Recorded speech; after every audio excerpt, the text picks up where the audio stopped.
ਸਤਨਾਮ ਸ੍ਰੀ ਵਾਹਿਗੁਰੂ ਸਾਹਿਬ JIO. ਸੱਸੈ ਸਭ ਜਗ ਸਹਜ ਉਪਾਇਆ, ਤੀਨ ਭਵਨ ਇਕ ਜੋਤੀ। ਗੁਰਮੁਖ ਵਸਤ ਪ੍ਰਾਪਤ ਹੋਵੇ, ਚੁਣ ਲੈ ਮਾਨਕ ਮੋਤੀ। ਸਮਝੈ ਸੂਝੈ ਪੜ੍ਹ ਪੜ੍ਹ ਬੂਝੈ, ਅੰਤ ਨਿਰੰਤਰ ਸਾਚਾ। ਗੁਰਮੁਖ ਦੇਖੈ ਸਾਚ ਸਮਾਲੇ, ਬਿਨ ਸਾਚੇ ਜਗ ਕਾਚਾ। ਵਾਹਿਗੁਰੂ ਜੀ ਕਾ ਖਾਲਸਾ, ਵਾਹਿਗੁਰੂ ਜੀ ਕੀ ਫਤਿਹ। ਸਤਿਗੁਰੂ ਗਰੀਬ ਨਵਾਜ ਸ੍ਰੀ ਗੁਰੂ ਗ੍ਰੰਥ ਸਾਹਿਬ ਜੀ ਦੀ ਅਪਾਰ ਕਿਰਪਾ ਦਾ ਸਦਕਾ ਆਪ ਜੀ ਦੇ ਸਥਾਨ ਸੋ ਘਰ ਵਿਖੇ ਚੱਲ ਰਹੀ ਇਲਾਹੀ ਬਾਣੀ ਦੀ ਕਥਾ, ਜੋ ਸਤਿਗੁਰੂ ਸ੍ਰੀ ਗੁਰੂ ਗੋਬਿੰਦ ਸਿੰਘ ਮਹਾਰਾਜ ਜੀ ਨੇ ਕਿਰਪਾ ਕਰਕੇ ਦਮਦਮਾ ਸਾਹਿਬ ਜੀ ਦੀ ਧਰਤੀ 'ਤੇ ਜਿੱਥੇ ਬਾਣੀ ਉਚਾਰਨ ਕੀਤੀ ਔਰ ਗੁਰਸਿੱਖਾਂ ਤੋਂ ਲਿਖਵਾਈ, ਨਾਲ ਨਾਲ ਸੱਚੇ ਪਾਤਸ਼ਾਹ ਜੀ ਸ਼ਾਮ ਨੂੰ ਉਸ ਬਾਣੀ ਦੇ ਅਰਥ ਕਰਕੇ ਗੁਰੂ ਕੇ ਸਿੱਖਾਂ ਨੂੰ ਦੱਸਦੇ ਰਹੇ। ਜਿਨ੍ਹਾਂ ਨੇ ਮਹਾਰਾਜ ਜੀ ਦੀ ਰਸਨਾ ਤੋਂ ਪਾਵਨ ਪਵਿੱਤਰ ਕਥਾ ਸਰਵਣ ਕੀਤੀ, ਉਹਨਾਂ ਦੇ ਭਾਗ ਖੁੱਲ੍ਹ ਗਏ, ਬਖਸ਼ਾਂ ਹੋਈਆਂ, ਸਮਾਧੀਆਂ ਲੱਗ ਗਈਆਂ, ਆਨੰਦ ਦੀ ਪ੍ਰਾਪਤੀ ਹੋ ਗਈ। ਸਤਿਗੁਰੂ ਧੰਨ ਗੁਰੂ ਗੋਬਿੰਦ ਸਿੰਘ ਮਹਾਰਾਜ ਜੀ ਨੇ ਪੰਥ ਵਿੱਚ ਗੁਰੂ ਕੇ ਸਿੱਖਾਂ ਦੇ ਅੰਦਰ ਕਥਾ ਦੀ ਜਿਹੜੀ ਇਹ ਰੀਤ ਸੀ, ਇਹਨੂੰ ਹੋਰ ਪਰਪੱਕ ਕਰ ਦਿੱਤਾ ਤਾਂ ਕਿ ਆਉਣ ਵਾਲੇ ਸਿੱਖ ਜਿਹੜੇ ਹਨ ਉਹ ਇਹਦੇ ਵਿੱਚੋਂ ਭਾਰੀ ਲਾਭ ਉਠਾ ਕੇ ਜੀਵਨ ਦਾ ਆਨੰਦ ਪ੍ਰਾਪਤ ਕਰ ਸਕਣ। ਸੋ ਸਾਧ ਸੰਗਤ ਜੀ, ਆਓ ਸਤਿਗੁਰਾਂ ਦੇ ਚਰਨਾਂ ਵਿੱਚ ਅਰਦਾਸ ਕਰੀਏ। ਮਹਾਰਾਜ ਆਪ ਜੀ ਕਿਰਪਾ ਵਰਤਾਓ ਜੀ। ਸੱਸੈ ਸਭ ਜਗ ਸਹਜ ਉਪਾਇਆ, ਤੀਨ ਭਵਨ ਇਕ ਜੋਤੀ। ਸਤਿਗੁਰੂ ਨਾਨਕ ਦੇਵ ਸੱਚੇ ਪਾਤਸ਼ਾਹ ਜੀ ਦੀ ਬਾਣੀ ਦੱਖਣੀ ਓਂਕਾਰ, ਜੋ ਪਿੱਛੇ ਆਪਾਂ ਸਾਰੀ ਇਹਦੀ ਭੂਮਿਕਾ ਵਿਚਾਰ ਚੁੱਕੇ ਹਾਂ ਵੀ ਕਿਵੇਂ ਮਹਾਰਾਜ ਨਰਮਦਾ ਨਦੀ ਦੇ ਕਿਨਾਰੇ 'ਤੇ ਗਏ, ਉੱਥੇ ਓਂਕਾਰ ਦਾ ਮੰਦਰ ਸੀ। ਉਸ ਪੁਜਾਰੀ ਦੇ ਨਾਲ, ਪੰਡਤ ਦੇ ਨਾਲ, ਜੋ ਕੁਝ ਲੋਕਾਂ ਨੂੰ ਪੜ੍ਹਾ ਵੀ ਰਿਹਾ ਸੀ ਔਰ ਇਹ ਦੱਸ ਰਿਹਾ ਸੀ ਕਿ ਜੋ ਮੂਰਤੀ ਬਣੀ ਹੋਈ ਹੈ ਇਹ ਓਂਕਾਰ ਦੀ ਮੂਰਤੀ ਹੈ। ਸਤਿਗੁਰੂ ਨੇ ਕਿਹਾ, ਪੰਡਤ ਜੀ, ਓਂਕਾਰ ਜਿਹੜਾ ਹੈ ਉਹ ਤਾਂ ਇੱਕ ਹੈ ਔਰ ਸਰਵ ਵਿਆਪਕ ਹੈ। ਇੱਕ ਓਂਕਾਰ ਸਾਰੇ ਥਾਵਾਂ 'ਤੇ ਹੈ। ਉਹਦੇ ਤੋਂ ਤਾਂ ਬ੍ਰਹਮਾ ਪੈਦਾ ਹੋਇਆ ਹੈ ਔਰ ਸਾਰੀ ਸ੍ਰਿਸ਼ਟੀ ਪੈਦਾ ਹੋਈ ਹੈ। ਸਾਰੇ ਸੰਸਾਰ ਨੂੰ ਪੈਦਾ ਕੀਤਾ, ਕਈ ਯੁੱਗ ਪੈਦਾ ਕੀਤੇ ਨੇ, ਅਤੇ ਤੁਸੀਂ ਐਡੇ ਵੱਡੇ ਪਰਮੇਸ਼ਰ ਨੂੰ ਇੱਕ ਪੱਥਰ ਦੀ ਮੂਰਤੀ ਤੱਕ ਸੀਮਤ ਰੱਖਣਾ ਚਾਹੁੰਦੇ ਹੋ। ਤਾਂ ਉਹ ਕੁਝ ਪੜ੍ਹਾ ਰਿਹਾ ਸੀ, ਉਹਦੇ ਉੱਤੇ ਉਹਨੇ ਆਪਣੇ ਵੱਲੋਂ ਓਮ ਸ਼ਬਦ ਲਿਖਿਆ। ਸਤਿਗੁਰੂ ਨੇ ਉਹਦੇ ਵੀ ਅਰਥ ਕੀਤੇ ਵੀ ਇਹਦੇ ਅਰਥ ਤੁਹਾਡੇ ਹਿਸਾਬ ਨਾਲ ਇਹ ਮੂਰਤੀ ਨਹੀਂ ਹੈ। ਤਾਂ ਗੁਰੂ ਸਾਹਿਬ ਨੇ ਉਹਨੂੰ ਜਿਹੜਾ ਉਪਦੇਸ਼ ਦਿੱਤਾ, ਇਸ ਬਾਣੀ ਦਾ ਜੋ ਧੁਰਾ ਹੈ, ਸੁਣ ਪਾਂਡੇ ਕਿਆ ਲਿਖੋ ਜੰਜਾਲਾ, ਲਿਖ ਰਾਮ ਨਾਮ ਗੁਰਮੁਖ ਗੋਪਾਲਾ। ਤਾਂ ਸਿਰਫ ਇਹ ਉਹਨਾਂ ਨੂੰ ਦੱਸਿਆ ਵੀ ਲੋਕਾਂ ਨੂੰ ਜੰਜਾਲ ਵਿੱਚ ਪਾਉਣ ਦੀ ਬਜਾਏ ਨਾਮ ਨਾਲ ਅਤੇ ਗੁਰੂ ਸ਼ਬਦ ਨਾਲ ਜੋੜ ਕੇ ਉਹਨਾਂ ਦਾ ਉਧਾਰ ਕਰੋ ਔਰ ਉਸ ਪਰਮੇਸ਼ਰ ਨੂੰ, ਸਰਵ ਵਿਆਪਕ ਨੂੰ, ਜੋ ਸਾਰਿਆਂ ਵਿੱਚ ਮੌਜੂਦ ਹੈ, ਜਿਹੜੀਆਂ ਉਹਨੇ ਮੂਰਤੀਆਂ ਬਣਾਈਆਂ ਨੇ, ਸਰੀਰ ਬਣਾਏ ਹਨ, ਉਹਨਾਂ ਦੇ ਵਿੱਚ ਉਹਦੇ ਦਰਸ਼ਨ ਕਰੋ, ਨਾ ਕਿ ਕੇਵਲ ਇੱਕ ਥਾਂ 'ਤੇ। ਉਸ ਉਪਦੇਸ਼ ਦੇ ਵਿੱਚ ਹੋਰ ਕਿਵੇਂ ਕਿਵੇਂ ਉਸ ਪੰਡਤ ਦੇ ਨਾਲ ਸਵਾਲ ਜਵਾਬ ਮਹਾਰਾਜ ਗਰੀਬ ਨਵਾਜ ਕਰਦੇ ਨੇ। ਇੱਥੋਂ ਮਹਾਰਾਜ ਸੱਸੇ ਤੋਂ ਸ਼ੁਰੂ ਕਰਦੇ ਹਨ। ਸੱਸੈ ਸਭ ਜਗ ਸਹਜ ਉਪਾਇਆ। ਮਹਾਰਾਜ ਜੀ ਨੇ ਬਚਨ ਕੀਤੇ ਸੱਸੇ ਸ਼ਬਦ ਤੋਂ, ਕਹਿੰਦੇ ਹਨ ਕਹਿੰਦੇ ਉਸ ਓੰਕਾਰ ਨੇ, ਇੱਕ ਓੰਕਾਰ ਵਾਹਿਗੁਰੂ ਨੇ, ਜੋ ਸਰਬ ਵਿਆਪਕ ਇੱਕ ਆਵਾਜ਼ ਦੇ ਰੂਪ ਦੇ ਵਿੱਚ ਹੈ, ਇੱਕ ਧੁਨੀ ਦੇ ਰੂਪ ਵਿੱਚ ਹੈ, ਜਿੱਥੋਂ ਸਾਰੀ ਸ੍ਰਿਸ਼ਟੀ ਦੀ ਪੈਦਾਇਸ਼ ਹੋਈ ਹੈ, ਜਿਹਨੂੰ ਸ਼ਬਦ ਕਿਹਾ ਗਿਆ ਹੈ। ਇਹ ਸਾਰਾ ਜਗਤ ਉਹਨੇ ਸਹਿਜ ਹੀ ਪੈਦਾ ਕਰ ਦਿੱਤਾ ਹੈ, ਭਾਵ ਸਹਿਜ ਸੁਭਾਅ ਹੀ। ਇਹਦੇ ਵਿੱਚ ਉਹਨੂੰ ਕੁਝ ਕਰਨ ਦੀ ਲੋੜ ਨਹੀਂ ਪਈ, ਉਹਨੇ ਆਪਣੇ ਵਿੱਚੋਂ ਹੀ ਸਾਰਾ ਪਸਾਰਾ ਪਸਾਰ ਦਿੱਤਾ ਹੈ। ਕੀਤਾ ਪਸਾਓ ਏਕੋ ਕਵਾਓ, ਤਿਸਤੇ ਹੋਏ ਲੱਖ ਦਰਿਆਓ। ਇਸ ਤਰ੍ਹਾਂ ਸਹਿਜੇ ਹੀ ਪੈਦਾ ਕਰ ਦਿੱਤਾ ਹੈ ਸੰਸਾਰ। ਤੀਨ ਭਵਨ ਇੱਕ ਜੋਤੀ, ਤੇ ਇਸ ਸੰਸਾਰ ਦੇ ਵਿੱਚ ਤੀਨ ਭਵਨ ਇੱਕ ਜੋਤੀ, ਇੱਕੋ ਹੀ ਜੋਤ ਸਾਰੇ ਸੰਸਾਰ ਵਿੱਚ ਕੰਮ ਕਰ ਰਹੀ ਹੈ। ਤੇ ਜਿਹੜਾ ਸਰੀਰ ਹੈ, ਇਹਦੇ ਤਿੰਨ ਹਿੱਸੇ ਹਨ, ਤਿੰਨ ਭਵਨ ਹਨ। ਜਿਵੇਂ ਇੱਕ ਆਕਾਸ਼ ਹੈ, ਇੱਕ ਪਾਤਾਲ ਹੈ ਤੇ ਇੱਕ ਧਰਤੀ ਹੈ। ਗਲੇ ਤੋਂ ਉੱਪਰ ਵਾਲਾ ਜਿਹੜਾ ਥਾਂ ਹੈ, ਇਹਨੂੰ ਆਕਾਸ਼ ਕਹਿੰਦੇ ਨੇ, ਚਿਦਾ ਆਕਾਸ਼ 10ਵਾਂ ਦੁਆਰਾ ਜਿਹੜਾ ਹੈ। ਔਰ ਪਤਾਲ ਜਿਹੜਾ ਹੈ, ਉਹ ਕਾਮ ਦਾ ਸੈਂਟਰ, ਵਾਸ਼ਨਾ ਦਾ ਸੈਂਟਰ ਜਿਹੜਾ, ਉਹਨੂੰ ਪਤਾਲ ਕਹਿੰਦੇ। ਪਤਾਲ ਮੈਨੇ ਨੀਵਾਂ ਥਾਂ। ਤੇ ਜਿਹੜਾ ਇਹਨਾਂ ਦੋਵਾਂ ਦੇ ਵਿਚਕਾਰ ਹੈ, ਧੜ ਹੈ, ਉਹ ਧਰਤੀ ਹੈ। ਇਹਨਾਂ ਤਿੰਨਾਂ ਦੇ ਵਿੱਚ ਇੱਕੋ ਹੀ ਜੋਤ ਕੰਮ ਕਰ ਰਹੀ ਹੈ। ਤਿੰਨਾਂ ਭਵਨਾਂ ਦੇ ਵਿੱਚ ਇੱਕ ਹੀ ਜੋਤ ਖਿਲਰੀ ਹੋਈ ਹੈ।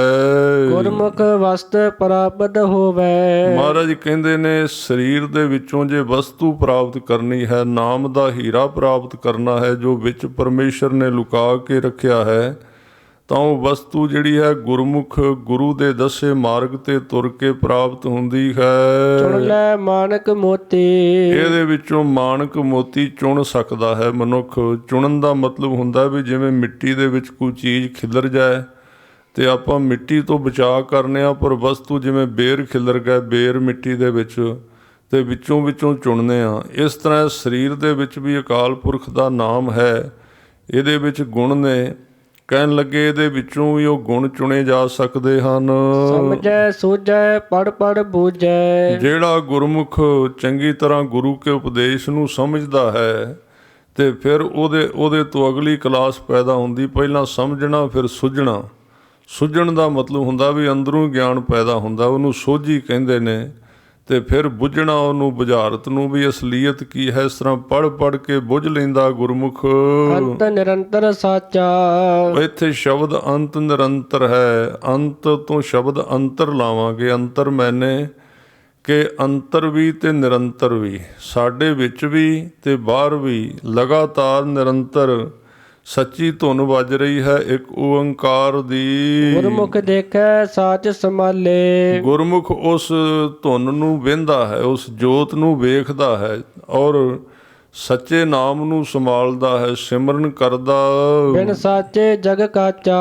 ਉਹਨੂੰ ਗਿਆਨ ਪ੍ਰਾਪਤ ਹੋ ਜਾਂਦਾ ਕਿ ਸੱਚੇ ਨਾਮ ਤੋਂ ਬਿਨਾ ਬਾਕੀ ਆ ਜਿੰਨਾ ਸੰਸਾਰ ਹੈ ਸਾਰਾ ਕੱਚੇ ਧਾਗੇ ਵਰਗਾ ਹੈ। ਤਤੈ ਧਰਮ ਤਰੇ ਧਰਮਾਪੁਰ। ਮਹਾਰਾਜ ਸੱਚੇ ਪਾਤਸ਼ਾਹ ਜੀ ਕਹਿੰਦੇ, ਧੱਦੇ ਸ਼ਬਦ ਤੋਂ ਕਹਿੰਦੇ ਧਰਮ ਧਰੇ ਧਰਮਾਪੁਰ। ਧਰਮਾਪੁਰ ਦਾ ਮਤਲਬ ਹੈ ਧਰਮ ਦੀ ਪੁਰੀ, ਧਰਮ ਦਾ ਪਿੰਡ, ਯਾਨੀ ਕਿ ਸਾਧ ਸੰਗਤ। ਜਿਹੜਾ ਕੋਈ ਗੁਰਮੁਖ ਧਰਮ ਕਮਾਉਂਦਾ ਹੈ, ਧਰਮ ਦੀ ਕਮਾਈ ਕਰਦਾ, ਉਹ ਕਿੱਥੇ ਕਮਾਉਂਦਾ ਹੈ? ਉਹ ਗੁਰਮੁਖਾਂ ਦੀ ਸੰਗਤ ਵਿੱਚ ਕਮਾਉਂਦਾ ਹੈ, ਜਿੱਥੇ ਸਾਧ ਸੰਗਤ ਹੁੰਦੀ ਹੈ। ਧਰਮਾਪੁਰੀ ਗੁਣਕਾਰੀ ਮਨ ਧੀਰਾ।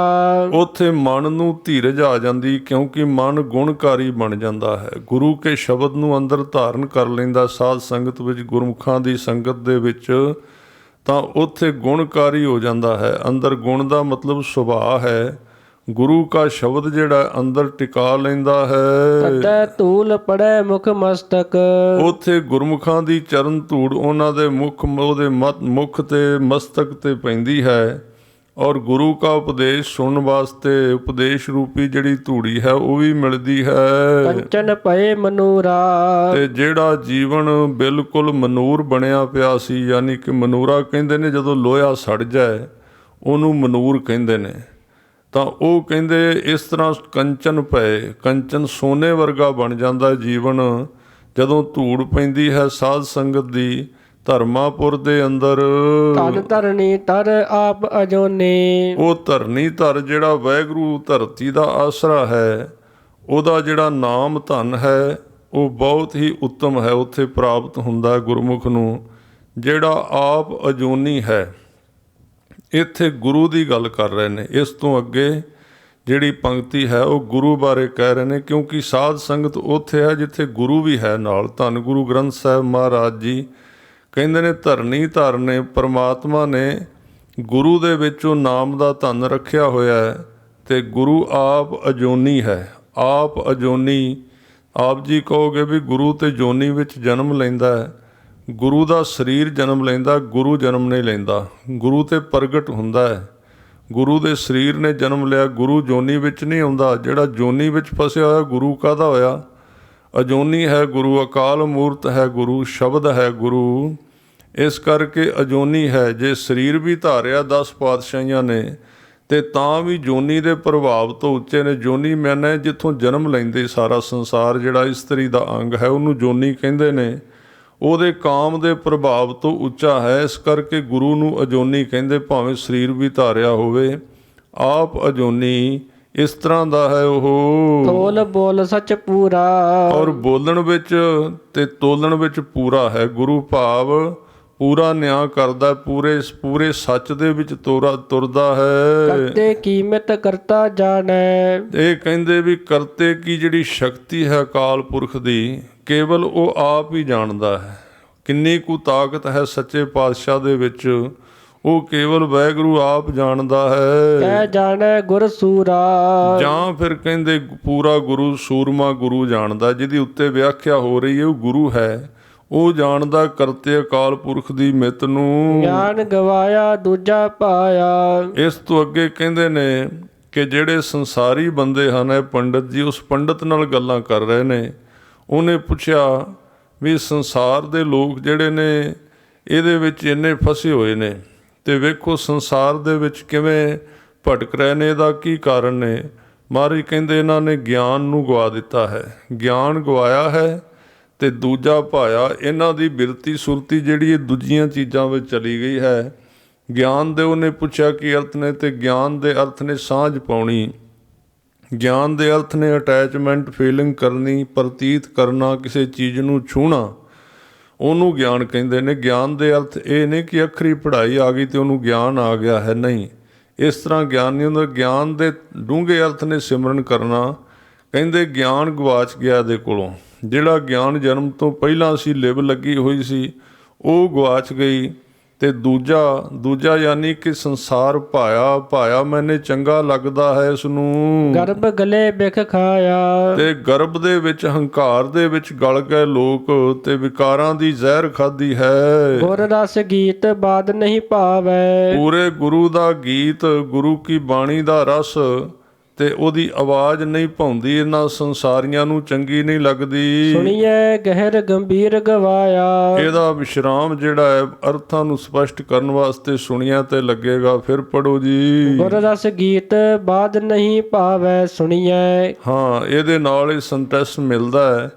ਕਹਿੰਦੇ ਗੁਰੂ ਦਾ ਰਸ ਗੀਤ ਬਾਦ ਭਾਉਂਦਾ ਨਹੀਂ, ਨਾ ਤੇ ਸੁਣਨ ਨੂੰ ਜੀ ਕਰਦਾ ਐਸੇ ਲੋਕਾਂ ਦਾ, ਇਸ ਲਈ ਸੁਣਿਆ ਨਾਲ ਲੱਗਦਾ ਹੈ ਉਸਦੇ। ਗਹਿਰ ਗੰਭੀਰ ਗਵਾਇਆ, ਜਿਹੜਾ ਗਹਿਰ ਗੰਭੀਰ ਪਰਮਾਤਮਾ ਦਾ ਪਿਆਰ ਹੈ ਗਵਾ ਲਿਆ ਹੈ ਮਨਮੁਖ ਨੇ। ਗੁਰ ਸੱਚ ਕਹਿਆ ਅੰਮ੍ਰਿਤ ਲਹਿਆ, ਪੂਰੇ ਗੁਰੂ ਨੇ ਸਿੱਖ ਨੂੰ ਸੱਚ ਰੂਪੀ ਗਿਆਨ ਦਿੱਤਾ ਹੈ, ਜਿਹਦੇ ਵਿੱਚੋਂ ਅੰਮ੍ਰਿਤ ਚੋਂਦਾ ਹੈ, ਅੰਮ੍ਰਿਤ ਰਸ ਪ੍ਰਾਪਤ ਹੁੰਦਾ ਹੈ। ਮਨ ਤਨ ਸਾਚ ਸੁਖਾਇਆ, ਔਰ ਮਨ ਤੇ ਤਨ ਦੇ ਵਿੱਚ ਸੱਚਾ ਨਾਮ ਸਿਖਾ ਜਾਂਦਾ, ਯਾਨੀ ਕਿ ਸਿਖਾਇਆ। ਆਪਾਂ ਕਹਿੰਦੇ ਫਲਾਣੇ ਬੰਦੇ ਨੂੰ ਦਵਾਈ ਸਿਖਾ ਗਈ ਹੈ, ਭਾਵ ਰਿਐਕਸ਼ਨ ਨਹੀਂ ਕਰਦੀ, ਉਹਨੂੰ ਚੰਗੀ ਲੱਗ ਗਈ, ਉਹਨੇ ਠੀਕ ਕਰ ਦੇਣਾ ਉਹਨੂੰ।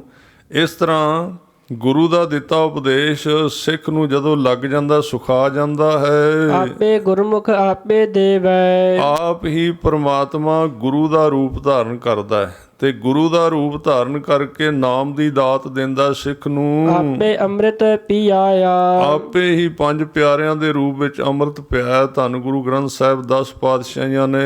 ਏਕੋ ਏਕ ਕਹੈ ਸਭ ਕੋਈ, ਮਹਾਰਾਜ ਕਹਿੰਦੇ ਨੇ ਵੈਸੇ ਤਾਂ ਕਹਿਣ ਨੂੰ, ਗੱਲਾਂ ਕਰਨ ਨੂੰ ਤਾਂ ਸਾਰੇ ਕਹਿੰਦੇ ਇੱਕੋ ਹੀ ਰੱਬ, ਇੱਕੋ ਹੀ ਇਹ ਸਾਰੇ ਕਹਿੰਦੇ ਫਿਰਦੇ ਹਨ। ਹਉਮੈ ਗਰਭ ਵਿਆਪੈ, ਪਰ ਅੰਦਰ ਹਉਮੈ ਨਹੀਂ ਮਰਦੀ, ਤੇ ਗਰਭ ਦੇ ਵਿੱਚ ਹਉਮੈ ਦੇ ਵਿੱਚ ਵਿਆਪੈ ਫਸੇ ਹੋਏ ਹਨ। ਅੰਤਰ ਬਾਹਰ ਏਕ ਪਛਾੜੈ, ਇਸ ਤਰ੍ਹਾਂ ਅੰਦਰ ਬਾਹਰ ਉਹਨਾਂ ਨੇ ਇੱਕੋ ਨੂੰ ਜੇ ਪਛਾਣ ਲਿਆ ਹੈ। ਜੇ ਤਾਂ ਹਉਮੈ ਵਿੱਚ ਫਸੇ ਨੇ ਫਿਰ ਤਾਂ ਨਹੀਂ ਕੁਝ ਪ੍ਰਾਪਤ ਹੁੰਦਾ, ਤੇ ਜੇ ਅੰਦਰ ਤੇ ਬਾਹਰ ਇੱਕ ਨੂੰ ਪਛਾਣਦੇ ਨੇ ਵੀ ਹੈ ਕੋਈ ਮੇਰੇ ਵਿੱਚ ਹੋਰ ਜਿਹੜਾ ਮੇਰੇ ਤੋਂ ਵੱਖਰਾ ਵੀ ਹੈ, ਜੋ ਕਰ ਮਹਲ ਸਜਾਪੈ। ਇਸ ਤਰ੍ਹਾਂ ਆਪਣੇ ਅਸਲੀ ਮਹਿਲ ਸ਼ਬਦ ਘਰ ਦਾ ਪਤਾ ਲੱਗ ਜਾਂਦਾ ਹੈ। ਪ੍ਰਭ ਨੇੜੇ ਹਰ ਦੂਰ ਨ ਜਾਣਹੁ। ਮਹਾਰਾਜ ਸੱਚੇ ਪਾਤਸ਼ਾਹ ਕਹਿੰਦੇ ਪੰਡਤ ਜੀ ਪ੍ਰਭੂ ਨੂੰ ਨੇੜੇ ਸਮਝੋ, ਦੂਰ ਨਾ ਜਾਣੋ ਅਕਾਲ ਪੁਰਖ ਨੂੰ। ਏਕੋ ਸ੍ਰਿਸ਼ਟ ਸਬਾਈ। ਸਾਰੀ ਸ੍ਰਿਸ਼ਟੀ ਦਾ ਧਾਗਾ ਇੱਕੋ ਹੀ ਹੈ ਤੇ ਬਾਹਰੋਂ ਵੱਖਰਾ ਲੱਗਦਾ ਹੈ। ਏਕ ਓੰਕਾਰ ਅਵਰ ਨਹੀਂ ਦੂਜਾ।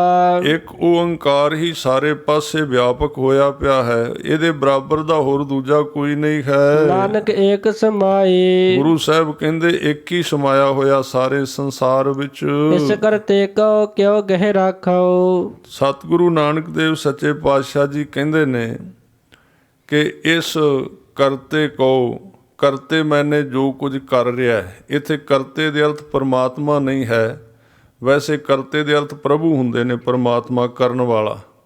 ਪਰ ਇੱਥੇ ਸ਼ਬਦ ਦੀ ਸਾਰੀ ਜਿਹੜੀ ਆਪਾਂ ਅਗਲਾ ਸ਼ਬਦ ਵੀ ਪੜ੍ਹਦੇ ਹਾਂ ਤੇ ਇਹ ਸਾਰੀ ਵਿਆਖਿਆ ਭਟਕਦੇ ਹੋਏ ਮਨ ਦੀ ਹੋ ਰਹੀ ਹੈ।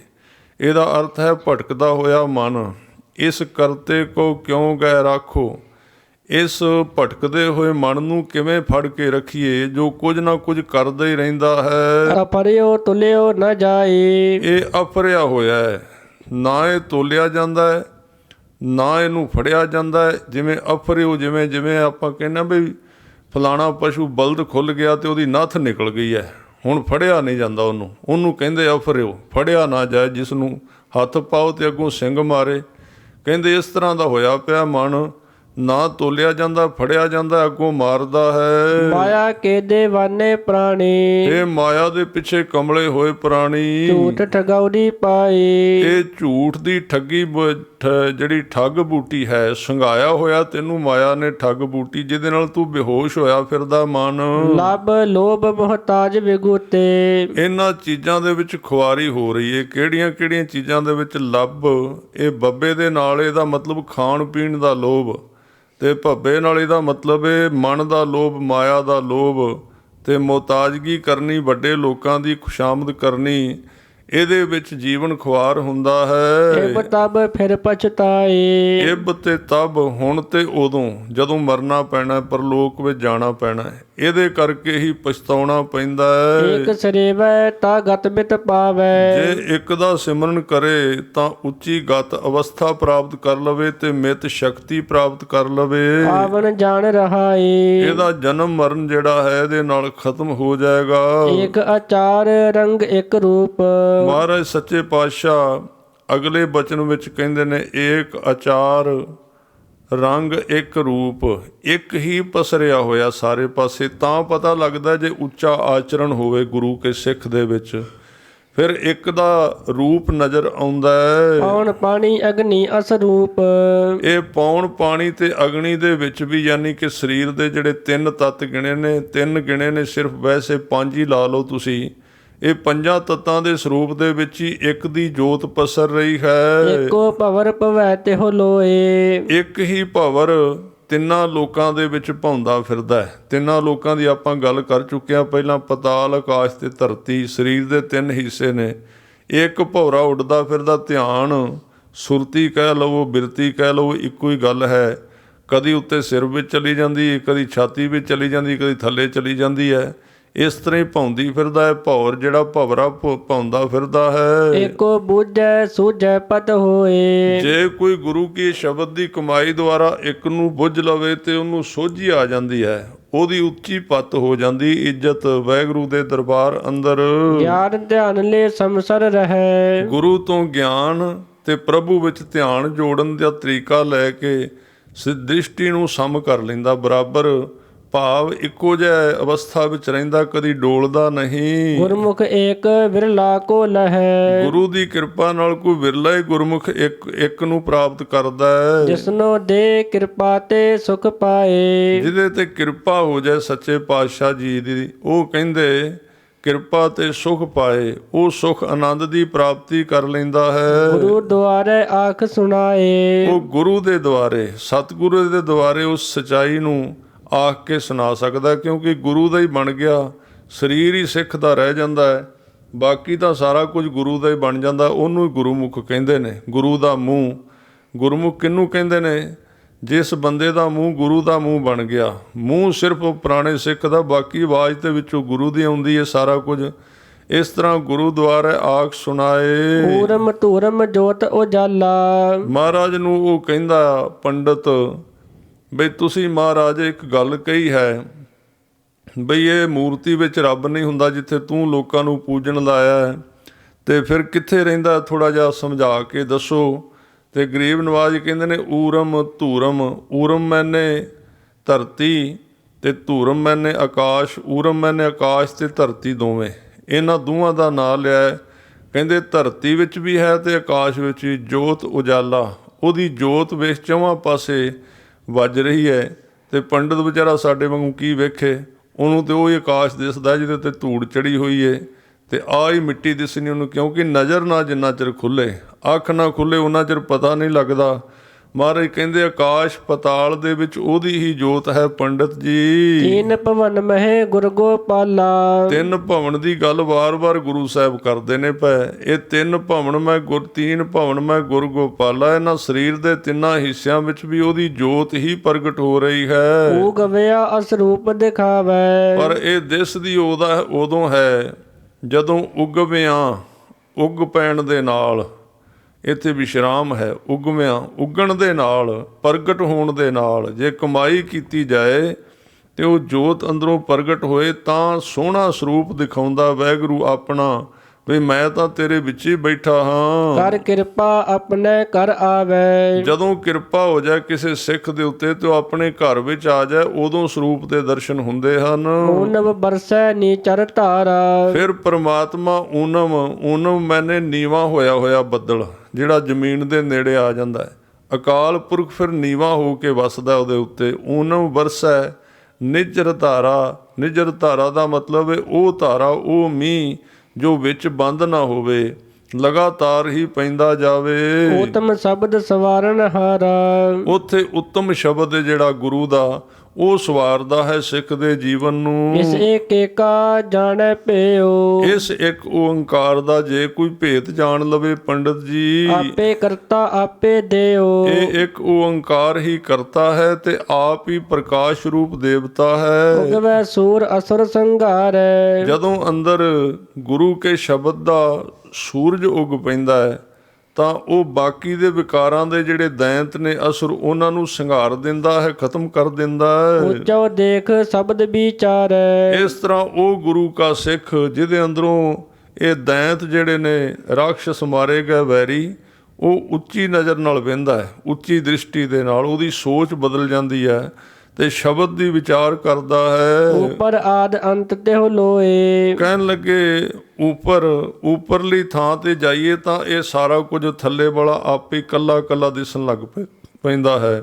ਆਦ ਅੰਤ, ਇਹ ਸ੍ਰਿਸ਼ਟੀ ਦੀ ਸ਼ੁਰੂਆਤ ਤੇ ਇਹਦੀ ਸਮਾਪਤੀ ਕਿਵੇਂ ਹੁੰਦੀ ਹੈ, ਤੇ ਤਿਹੁ ਲੋਏ, ਇਹ ਤਿੰਨ ਲੋਕ ਕਿਵੇਂ ਚੱਲਦੇ ਨੇ। ਤਿੰਨ ਲੋਕ ਨੇ, ਆਕਾਸ਼ ਪਤਾਲ ਤੇ ਧਰਤੀ, ਔਰ ਤਿੰਨ ਗੁਣ ਨੇ, ਰਜੋ ਤਮੋ ਤੇ ਸਤੋ ਗੁਣ, ਤੇ ਤਿੰਨ ਨਾੜੀਆਂ ਨੇ, ਈੜਾ ਪਿੰਗਲਾ ਔਰ ਸੁਖਮਣਾ।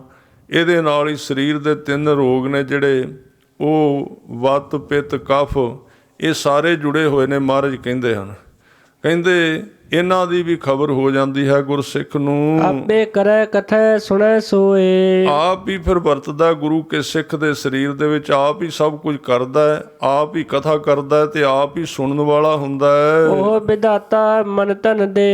ਉਹ ਵਿਧਾਤਾ ਜਿਹੜਾ ਹੈ ਸੰਸਾਰ ਦਾ ਸਿਰਜਣਹਾਰ, ਗੁਰੂ ਕੇ ਸਿੱਖ ਦੇ ਮਨ ਤਨ ਦੇ ਅੰਦਰ ਬਰਕਤਾਂ ਭਰ ਦਿੰਦਾ ਹੈ। ਉਹ ਵਿਧਾਤਾ ਮਨਮੁਖ ਸੋਏ। ਉਹੀ ਵਿਧਾਤਾ ਜਿਹੜਾ ਗੁਰੂ ਕੇ ਸਿੱਖ ਦੇ ਮਨ ਵਿੱਚ ਵਸਦਾ ਹੈ, ਉਹ ਹੀ ਉਹਦੇ ਮੂੰਹ ਤੋਂ ਬੋਲਦਾ ਹੈ ਸ਼ਬਦ ਬਣ ਕੇ। ਪ੍ਰਭ ਜਗ ਜੀਵਨ ਅਵਰ ਨ ਕੋਏ। ਪ੍ਰਭੂ ਜਗ ਜੀਵਨ ਹੈ, ਜਗਤ ਨੂੰ ਜੀਵਨ ਦੇਣ ਵਾਲਾ ਹੈ, ਉਹਦੇ ਬਰਾਬਰ ਦਾ ਹੋਰ ਕੋਈ ਨਹੀਂ ਹੈ। ਨਾਨਕ ਨਾਮ ਰਤੇ ਪਤ ਹੋਏ। ਗਰੀਬ ਨਵਾਜ ਜੀ ਕਹਿੰਦੇ ਪੰਡਤ ਜੀ, ਨਾਮ ਦੇ ਨਾਲ ਰੰਗੇ ਗਿਆ ਉੱਚੀ ਪਤ ਪ੍ਰਾਪਤ ਹੁੰਦੀ ਹੈ। ਰਾਜਨ ਰਾਮ ਰਵੈ ਹਿਤਕਾਰ। ਮਹਾਰਾਜ ਕਹਿੰਦੇ ਨੇ, ਰਾਜਨ ਰਾਮ ਰਵੈ ਹਿਤਕਾਰ, ਰਣ ਮਹਿ ਲੂਝੈ ਮਨਵਾ ਮਾਰ।